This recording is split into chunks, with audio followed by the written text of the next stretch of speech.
March 3rd, 2013. It happened around midnight.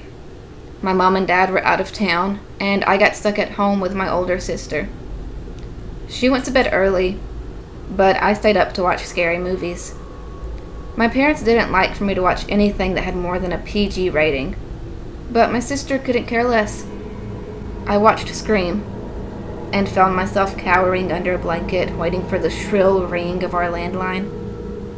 It never came, but a knock did.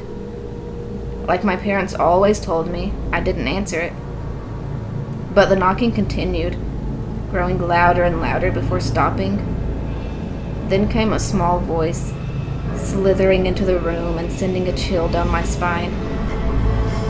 Despite the disturbed feeling that had settled under my skin, I found myself walking to the front door. Alarms went off in my head as my feet betrayed me. Once my hand reached the doorknob, the knocking had started again. I expected to find Ghostface waiting to chase me around my house with a knife, but I saw the exact opposite. There was a kid, probably not much younger than me, and he looked terrified. His skin was a sickly pale, and dark glasses covered most of his face. Hi, I said. He responded, and his lips looked like they were out of sync with his words, barely moving as he choked out, "Help me." I struggled to swallow a lump in my throat. "Help with what?" "I need to call my mom. Can I come in?" The boy seemed harmless enough, but a tiny voice in the back of my head screamed at me to slam the door and never look back. But he looked so young and scared. Just as I was about to give in, I remembered all the scary movies I had been watching and tightened my grip on the doorknob.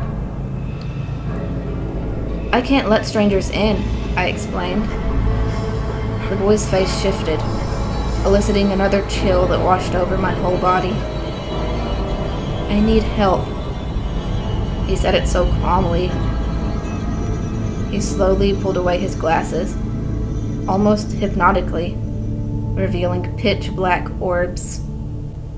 I willed myself to close the door and lock it. On the other side, the boy was screaming for help, kicking at the door so hard it shook the whole wall. I braced myself against it. I was terrified of my sister waking up and then telling our parents, but she never did.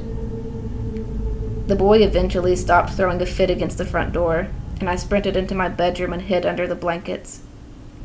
He never came back, at least not to our house. But I dream about him, and black eyes that threaten to swallow me whole.